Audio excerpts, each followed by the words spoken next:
My name is Eli, and I used to believe I was a quiet kid. But maybe I was just too loud in the wrong ways, or maybe he was just too loud in the right ones. I remember the sound before anything else. Boots on hardwood. A hollow echo. The house was built in 1927, and every floorboard had a secret to tell. My father's steps always landed heavy, like he carried more weight than just his own frame. He walked like a man either running from or towards something, and I could never tell which. That night, November, I think, I was 8. The smell of snow was leaking in through the cracked window beside my bed. That sharp mineral tang, I could taste it on my tongue like blood. He came home late, like he always did. I heard the boots. I counted the steps. 12 from the front door to the kitchen, 8 more if he was headed to the back porch, 11 and a hesitation if he was coming to see me. But safe isn't the same as okay. Not with my father. That night it was 12. Pause. 8. He wasn't coming for me. That meant it was safe to close my eyes. He was a man carved in quiet cruelties. Not the kind you could point to. No bruises, no welts, but 1,000 little absences. The way he looked through me, the way his silence was colder than the Nebraska wind in January, the way he called me boy like it was both my name and a mistake. I learnt young that there was a language in what he didn't say. My mother said he used to be different. Before the river took his brother, before the war, before the bottle, but I never met that man. The only father I knew had eyes like burnt-out lanterns and hands that curled into fists even when he slept. God, that's the part I can't ever scrub clean. I loved him. With the aching, stupid heart of a son who thought if he just did the right things, said the right words, brought home the right grades, maybe this man, this shadow might finally look at me and see something worth holding. Still, I loved him. I once drew a picture of us fishing by the river and taped it to his toolbox. I was 5. He never said a word, but 3 years later I found it, folded in half, and stuffed behind a row of screwdrivers. A coffee ring had bled into the water I'd painted, making the river look like it was weeping. Maybe it was. We used to drive out to the river sometimes, not to fish, not to swim, just to sit. He'd smoke. I'd wait, for words, for connection, for something. I remember the smoke curling out of the cracked window like it was trying to escape too, and the river always looked the same, muddy, slow, carrying pieces of other places past us, without pause. He said something once. Water remembers, Eli. That's the cruel trick of it. Back then, I thought he meant memories stay with the water, but maybe he meant they drown in it. I didn't understand then. I do now. Now that I'm older, now that I'm sitting by the same river, watching it drag the winter's bones down to someplace warmer. He left the week after my 12th birthday. No note, no warning, just the boots, and then silence. My mother waited for 3 days before she moved his jacket off the hook. I didn't speak for 5. We told people he went to find work in Kansas City. We told ourselves that too. But when the letters didn't come and the checks never arrived, I stopped telling stories to anyone but myself. I kept hearing those damn boots, in dreams, in thunder, in my own footsteps. I hated him for that. But the hate sat too close to the love, and it burned the same. It took me years to understand that he didn't just leave us, he erased us. Like we were a bad drawing, he couldn't bear to hang on his wall. Years passed. My voice dropped. My hands grew calloused. I learned how to split wood like he did, how to stare at nothing like it meant something. But I couldn't shake him. He was the ghost that walked through every decision I made. Even now, at 29, sitting in this same creaking house, with its sighing windows and whispering floors, I hear him. 12 steps. Pause. 8. The hollow echo of his boots. And last week, a letter arrived. No return address, just his name. Eli, I'd like to see you before the river takes me too. Dad, I'm dying. I burned my breakfast that morning. My hands were shaking too hard to hold the pan steady. The smell of scorched eggs stuck to the kitchen for days. He wants me to come to Missouri, some tiny town with one stoplight and a bar named after a bird. He says he's living in a trailer behind the bar. He says he has something to tell me. I read the letter every night, folded and unfolded it. like I could press out the years between us. And he wants to hear what his father has to say. My gut says leave it alone. Let the river finish what it started. But the boy in me, the one who drew fishing poles and painted sorrowful water, he's still here. So tomorrow, I drive toward whatever truth is waiting, where the boots once walked, toward him, toward the river. The drive out of Nebraska was stitched together by old country songs and the low drone of my truck's heater. Late October light slid across the dashboard like a warning. The sky was bleached out, the kind of pale that makes you wonder if it ever held stars at all. Everything looked like it was waiting to die. The highway unraveled in front of me, flat and cracked as if it too was weary of carrying people away from things they couldn't forget. I hadn't crossed the state line into Missouri in over a decade. It felt like trespassing, like I was stepping back into a house that no longer remembered me. The farther I got from home, the louder my silence became, not the kind you can hear, but the kind that presses against your chest until your breath forgets how to leave. I didn't bring much. A duffel of clothes, a copy of Mice and Men I hadn't touched since high school, a flask I told myself I wouldn't open. I stopped at a gas station outside of St. Joseph, just to hear someone else's voice. The girl behind the counter couldn't have been older than 19. Her name tag read Jessie. She asked where I was headed. I told her south. That's not a place, she said, popping her gum. No, I said. But it's a direction. I drove another 80 miles in silence, letting her voice echo longer than it should have. The town was smaller than I remembered, but maybe I was just bigger. Maybe time shrinks things not because they change, but because we outgrow what we needed them for.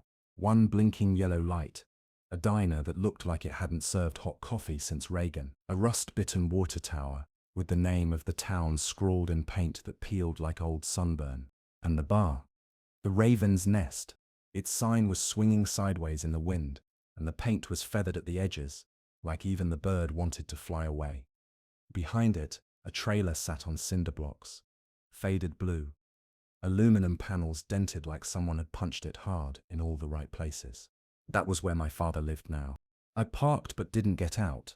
The engine ticked as it cooled. A group of crows landed on the power line and I stared at them too long, waiting for a sign that wasn't coming. And then I saw him. He stepped out of the trailer slow, like gravity was a debt he hadn't quite paid off. His back was hunched, his skin thin enough to show the roadmap of veins. But his eyes, those same burnt-out lanterns, they found me. He didn't wave. He just nodded. Once, I opened the truck door, and the smell hit me first. Old smoke. Not the kind from fresh cigarettes, but the kind that's lived in walls for 20 years. There was something else too. Motor oil, damp leaves, maybe mildew, the scent of a place that had given up pretending to be clean. Dad. We stood like that for a long time, just breathing each other in, two ghosts trying to remember if they'd ever been flesh. Eloy, he said. He gestured toward the trailer. It's not much. I shrugged. Was it ever? He almost smiled. Almost. Inside, the air was thick with unsaid things. A radio hummed, static, in the corner. A half-drunk bottle of whiskey sat beside a yellowed Bible on the counter. The juxtaposition wasn't lost on me. You came? He said. Like he didn't believe I would. Like maybe he thought he didn't deserve it. He was probably right. He pointed to the couch. I sat. You said you were dying. I waited. He didn't elaborate. I am. What is it? I asked. Lung, he said. Stage 4, the kind that doesn't give you a round 2. From the cigarettes? He chuckled, then coughed. Nah. From bad luck, maybe. From being the kind of man who doesn't stop when he should. I didn't respond. There was too much weight in the room already. He leaned forward. His hands trembled, liver-spotted and bony. He reached into a drawer, pulled out a crumpled envelope, and handed it to me, the one the river took. Inside were photos, black and white, him and another boy. Younger, smiling. That's my brother, he said. Your uncle. Sam. He didn't drown, my father said. Not like they said. I looked at him. He ran, he said. We both did, but he didn't make it far. What do you mean? He didn't answer, just looked at the photo like it could explain the part of him he never learned how to speak. I need you to go there, he said, to the place it happened. There's something buried by the old spillway, something that belongs to you, but that's all he gave me. I stared at him, waiting for more. And that night, I dreamed of the river again. Only this time, it had The morning came in grey, not the kind of grey that promises snow or thunder, just that dull, in-between nothing that feels like the sky's given up pretending to feel. I sat on the edge of the cot in the trailer, my boots on the linoleum that curled like old Bart. My father was still asleep, or what passed for sleep in a man who coughed between breaths like he was being dragged under. The photos were still in my jacket pocket. I could feel them pressing against my ribs like a second heartbeat. I didn't ask for directions. I didn't need to. The place had burned itself into the back of my skull when I was a kid. The old spillway, abandoned after the flood of '87, was one of those places grown-ups used to warn us about, but never explained why. A scar on the land, concrete teeth buried under vines and rust. I drove slow. The road turned to gravel, then dust. I passed a barbed wire fence half swallowed by brush. Cows stared from behind it, like they remembered me. The land was flat, but alive with sound. Crickets. The low throb of wind through tall grass. The soft shuffle of something I couldn't see. The river appeared all at once. It always did that, just emerged from the fields like it had been listening. The spillway was a mile south of where the banks curved east, hidden behind cottonwoods and a rusted tractor that hadn't moved since Clinton was president. I parked beside it, engine humming like a held breath. I hadn't brought a shovel. That struck me. Suddenly, I stood there with my hands in my pockets, looking at the place where the earth folded like an apology. There were carvings in the concrete walls, names, dates, the slow graffiti of forgotten teenagers. I knelt, dug with my hands. And then, like instinct, my feet carried me to the far end, where the wall had cracked and crumbled down into soil. It wasn't easy. The dirt clung like it didn't want to let go. My fingers bled on a sharp root. My breath came out in clouds that disappeared too fast. And then I hit metal, a box, rusted shut, the size of a lunch pail. I sat back on my heels, staring at it like it might explode. My fingers trembled as I pried it open. The latch snapped, the lid groaned. Inside, a bundle of letters, wrapped in twine, a switchblade with dried blood at the hinge, and a photograph. Same two boys, Sam and my father. But this time, they weren't smiling. Face down in the shallows, behind them, a body. My stomach turned over. The letters were brittle, stained with age and river rot. I unwrapped the top one and unfolded it carefully. July 2nd. If anyone finds this, I'm sorry. We didn't mean for it to happen. Sam said he'd take the blame, but I couldn't let him. He ran because of me. Because I froze. Because I couldn't pull the kid out in time. His name was Mitchell. He was only 9. I still hear him sometimes, in the water, in my sleep. We buried the truth. But I can't keep it buried anymore. The edges of the river flickered like it was trying to speak. I folded it back. I stayed there, knees in the cold earth, until the sky turned orange and the crows returned to their wire. When I got back to the trailer, the lights were on. My father was awake, a cigarette trembling in his fingers. I dropped the box on the table. "Who was Mitchell? You found it," he said.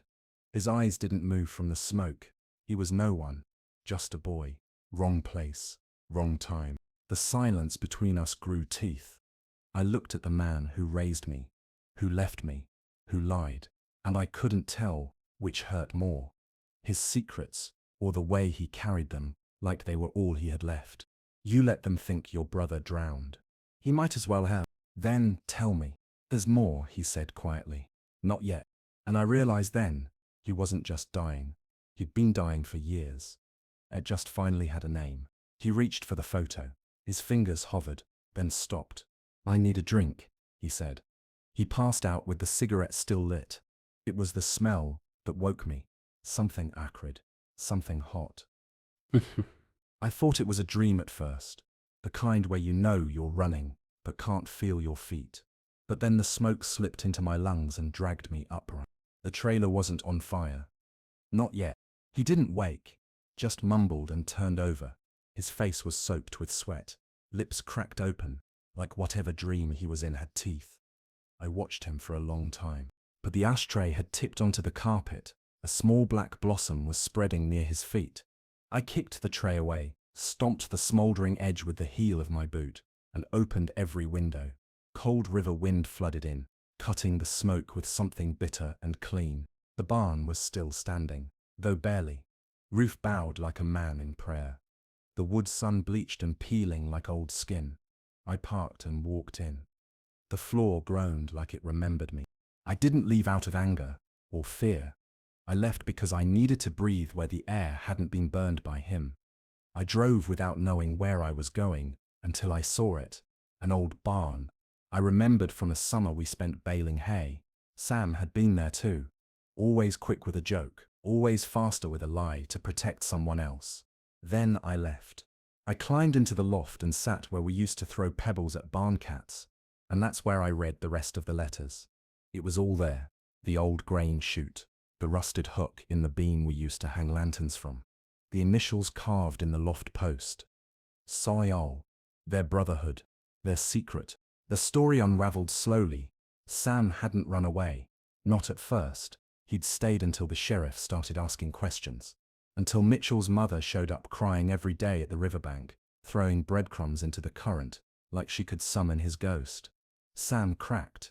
He wanted to confess. My father, Leonard, talked him down, said no one would believe them, said the world would take Sam from their mother, and she'd already lost one boy. Each one was worse than the last. So Sam ran. Only he didn't run far. He hid. In this barn, for weeks, until Leonard stopped bringing food, until Sam stopped waiting. The last letter was addressed to me. I stayed for another week. There wasn't much holding me back anymore, just a dusty apartment back home and a job that wouldn't miss me. The trailer felt like a purgatory between truths. Jessie, the girl from the gas station, brought me coffee most mornings without comment. Her silence was kind, something rare. Most days I sat on the steps of the trailer and watched the river, not for signs or omens, just to feel the movement of something that didn't need answers. The current kept sliding past, stubborn and slow. It had taken too much, but it never stopped giving the illusion of peace. On the 5th morning, I opened the drawer next to the bed. There was a notebook tucked under a rolled pair of socks and a tarnished wedding band, black cover, spiral binding, the kind you'd pick up at a gas station. Inside, maps, dozens of them. They weren't geographical. They didn't show highways or cities. They were drawn in charcoal and pen, smeared in places like tears or sweat had soaked through the paper. Each map pointed to a different place. Motels, trailer parks, cabins, scribbled notes in the margins. Lived here 2 weeks. Sam? A void. One of the last pages stopped me. The river, sketched from above like he'd studied it for years. But there was a second line, one that ran beneath the water, and beside it, just one word in capital letters: tunnel. The map was dated 2 months before I got his letter. On the back, in a different hand, or maybe just a steadier one, was this: if Eli finds this, tell him it was never just about Sam, it was about all of us. Follow the tunnel. You'll understand. I stared at it until the sky outside turned pale. Then I took my father's old flashlight from under the sink and drove to the spillway. I parked a little farther out, as if distance might soften what I found. The spillway wall rose like a forgotten monument. Weeds had grown tall around its base, but I remembered where the ground broke, where Sam's story ended and something else began. Behind the weeds, behind a tumble of brush and stone, there it was. A rusted metal grate, nearly hidden, padlocked, though the lock looked brittle. I crouched, gave the grate a tug. It groaned, then gave. The air behind it was different. Wet. Close. The smell of old soil and something else. Something that didn't belong to the surface world. I stood there, holding the edge of the grate, and listened. The river behind me whispered like it knew, and then I stepped into the dark. I stayed, for another week. There wasn't much holding me back anymore. Just a dusty apartment back home, and a job that wouldn't miss me. The trailer felt like a purgatory between truths. Jessie, the girl from the gas station, brought me coffee most mornings without comment. Her silence was kind, something rare, the kind of silence that lets you grieve without questions, without fixing anything. Just presence. That was all I needed. Most days I sat on the steps of the trailer and watched the river. Not for signs or omens, just to feel the movement of something that didn't need answers. The current kept sliding past, stubborn and slow. It had taken too much, but it never stopped giving the illusion of peace. I could almost believe it had forgiven us. Almost. I remembered my father saying once that water remembers. But watching it now, I wondered, does it also forgive? Or does it just carry our guilt downstream until it's someone else's burden? The nights were cold. I started building small fires in the barrel beside the trailer, tossed in scraps of paper I didn't want to read again, pages from the notebook, receipts, an old birthday card my father never gave me. I watched the flames eat each memory, slow and silent, like they were feeding on the years we never spoke. On the fifth morning, I opened the drawer next to the bed. There was a notebook tucked under a rolled pair of socks and a tarnished wedding band. Black cover, spiral binding, the kind you'd pick up at a gas station. Inside, maps, dozens of them. They weren't geographical. They didn't show highways or cities. They were drawn in charcoal and pen, smeared in places like tears or sweat had soaked through the paper. Each map pointed to a different place. Motels, trailer parks, cabins, scribbled notes in the margins. Lived here 2 weeks. Sam? Avoid. Some had dates. Others had sketches of doors, windows, paths, through trees. But there was one page near the end that stopped me. The river, sketched from above, like he'd studied it for years. But there was a second line, one that ran beneath the water. A tunnel, maybe. A hidden passage. And beside it, just one word in capital letters. Tunnel. The map was dated 2 months before I got his letter. On the back, in a different hand, or maybe just a steadier one, was this: if Eli finds this, tell him it was never just about Sam. It was about all of us. Follow the tunnel. You'll understand. I stared at it until the sky outside turned pale. Then I took my father's old flashlight from under the sink, wrapped myself in a coat that still smelled faintly of tobacco and sweat, and drove to the spillway. I parked a little farther out, as if distance might soften what I found. The spillway wall rose like a forgotten monument. Weeds had grown tall around its base, but I remembered where the ground broke, where Sam's story ended, and something else began. Behind the weeds, behind a tumble of brush and stone, there it was, a rusted metal grate, nearly hidden. Padlocked, though the lock looked brittle. I crouched, gave the grate a tug. It groaned, then gave. The air behind it was different, wet, close, the smell of old soil and something else, something that didn't belong to the surface world, like rot, like history. I stepped inside. The ceiling was low. My shoulders scraped damp stone. The flashlight beam was weak, but it caught flashes of graffiti, claw marks, initials scratched in rust. The tunnel curved like a question. Water trickled beneath my boots. Each step echoed like a memory I hadn't earned. Deeper in, the tunnel widened. I found an old tarp, a lantern, a spoon. Someone had lived here once, or tried. I crouched near the wall and saw Sam's name etched in the concrete, and below it, another name, Leonard. This place had been their secret, their shelter, their exile, or maybe their tomb. I sat against the wall, flashlight resting beside me. For a moment, I let the dark settle, let the ghosts lean in. I thought about all the things I didn't know about my father, the boy he was before the river took, the brother, the liar, the man. And I thought about the version of me that had come here to find him. I wasn't the same anymore. I wasn't sure who I was, just that the river and all it carried was part of me now. I didn't sleep that night. Just listened to the sound of the water moving somewhere above me, and wondered what it meant to be the last witness. Morning never really came in the tunnel, just a lightening of the dark, like the world outside remembered me faintly, but didn't care enough to reach in. My flashlight was dying, flickering in slow gasps, so I moved with care, tracing my hand along the wall as I pushed deeper. There was no sound but the slow drip of water and the shuffle of my boots. Even my breath felt absorbed by the damp stone. It was a womb and a grave, all at once. Another 100 feet, maybe. Then I saw it. A chamber, rounded, half collapsed, roots spilled through the cracks like veins. There were things here, a rusted cot, a pile of mold-blackened blankets, a child's shoe turned to leather by time, and in the far corner, a wooden crate. It was nailed shut, but the wood was soft. I pried the lid free with a broken pipe and looked inside. Photographs, hundreds of them, most water-damaged, faces blurred, but some still clear. My father, Sam Boys. I didn't know. Always Boys. I felt sick. There were journals too, not my father's handwriting. Tighter, angrier. Pages and pages of rants about sin and guilt and purification. A name appeared more than once. Pastor Dale. My chest tightened. I knew that name. He married my parents. Baptized me in that river when I was 6. I thought I remembered him dying when I was a teenager.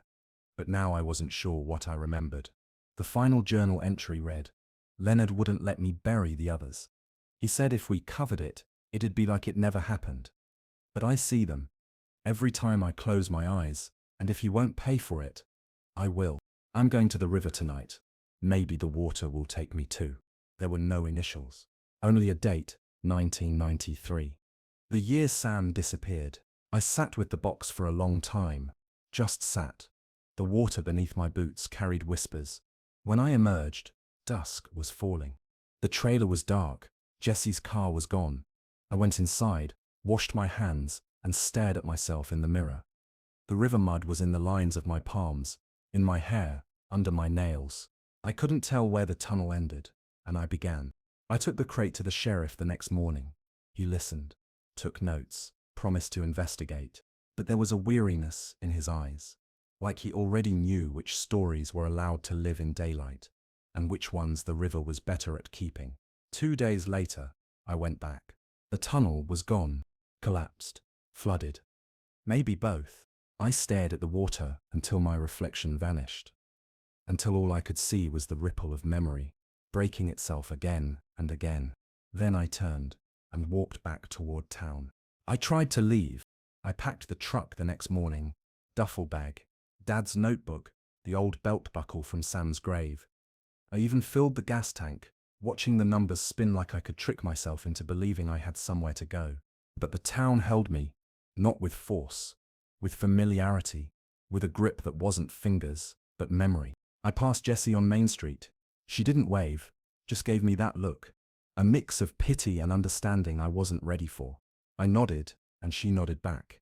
That was enough. Sometimes 2 broken people only need a glance to acknowledge the weight they're dragging. Back at the trailer, I opened the last drawer. I don't know why. Maybe I was hoping for something redemptive, something I missed. Inside, beneath a stained flannel shirt, was a cassette tape, labeled in my father's rough handwriting, E for the road. The tape deck in my truck hadn't worked in years, but Jessie had one behind the bar. I asked her that evening. Didn't tell her what it was, just slid it across the counter. She set it in, hit play, the hiss of old tape. Then his voice, softer than I remembered, tired. If you're listening, Eli, it means I didn't get the chance to say this out loud. Maybe I never could. Pause, breathing, a cough. You were the best thing I ever had a chance at getting right, and I didn't. I folded before I ever knew how to play the hand. Your mother, she was the light, you were the echo, and I lost both, because I didn't know how to carry anything that didn't already bleed. I swallowed hard. Jessie turned away, gave me space. Even the old jukebox seemed to quiet. I did what I did to Sam because I thought silence would save us, that the river would hold our sins and keep them buried. But rivers don't forgive. They remember. They just wait. And you, I didn't know how to love you without turning you into another ghost. I hope you find a better way than I did. Silence. Then a scratchy verse of some country song, one I used to hear through the walls late at night. The one about fathers and sons who speak more with their backs than their mouths. I left the bar and walked toward the water. The river was glass. that night, moonlight across it, like a road home. I took off my boots, stepped in. It was colder than I expected, sharp, cleansing. I walked until the current tugged my jeans, then stopped. Not to disappear, but to let it carry something away. The cassette. The letters. One by one, I dropped them in. They floated, spun, sank, and the weight in my chest loosened, not gone, but lighter. Behind me, the town breathed its slow, quiet life. Ahead of me, the river moved on. And finally, I did too. I stayed in town longer than I meant to. The truck sat idle under the cottonwood trees out back, its hood catching leaves like regrets. Jessie didn't say much about it. Just kept pouring coffee and occasionally leaving a slice of pie wrapped in wax paper near my usual stool. I think she knew I needed to orbit the place a little longer. Knew the ache in me hadn't yet finished reshaping itself. The sheriff never called. Part of me expected he wouldn't. Not because he didn't believe me, but because the town had made a pact long ago to keep its rot buried so the living didn't have to look it in the eye. I walked the town every day, past the crumbling post office, past the old school with boards over the gym windows.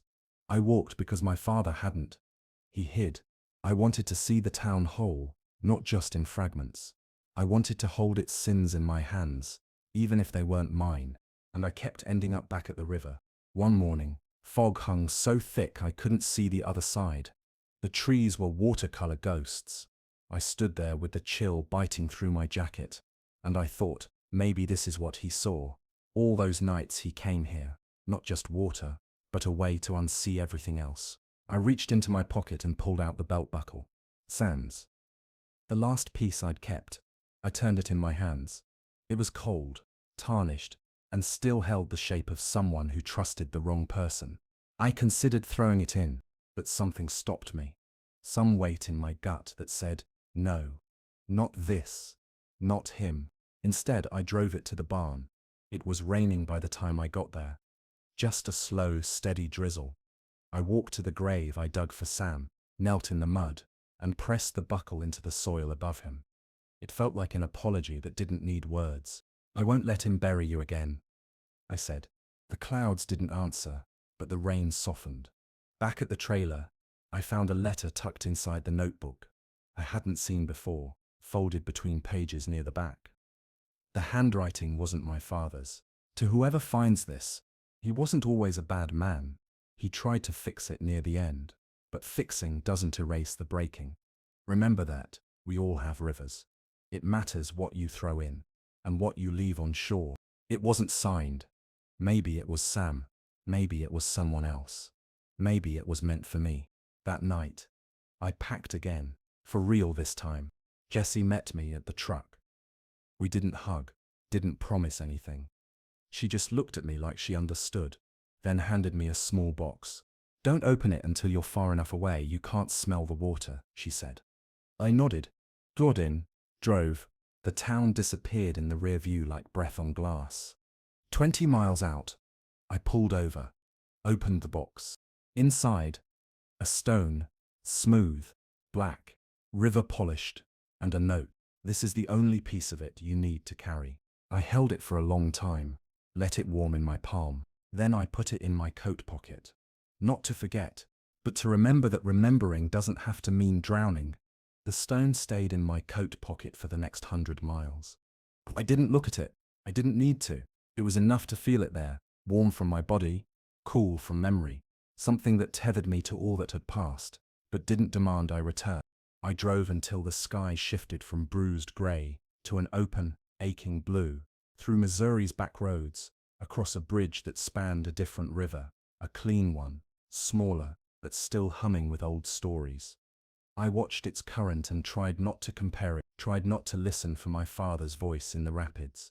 Eventually, I stopped.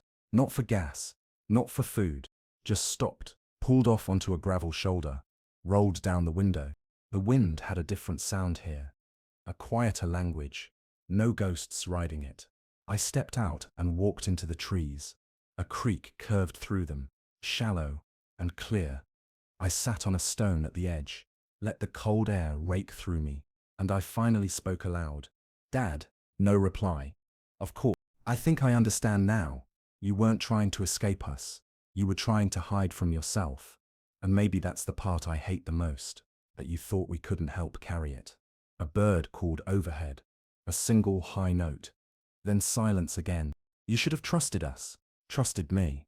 But I get it. You didn't know how. Maybe none of us did. I pulled the river stone from my pocket, held it in my hand, then set it down in the water, watched the current nudge it forward. Not take it, just move it. Slowly. That was enough. I stayed a while longer. Eventually, I drove until I found a motel. Then another town. A job framing houses. Something quiet, steady. The kind of work that leaves you too tired to carry much home at night. And some nights, I write. Not to my father. Not even to Sam. To the river. To the idea of it. To what it took and what it returned. To what it meant to grow up trying to make sense of silence and finding something like peace inside it. My name is Eli, and this is the story of the man who gave me his name, then disappeared. This is the story of how I followed the river, not to find him, but to find myself.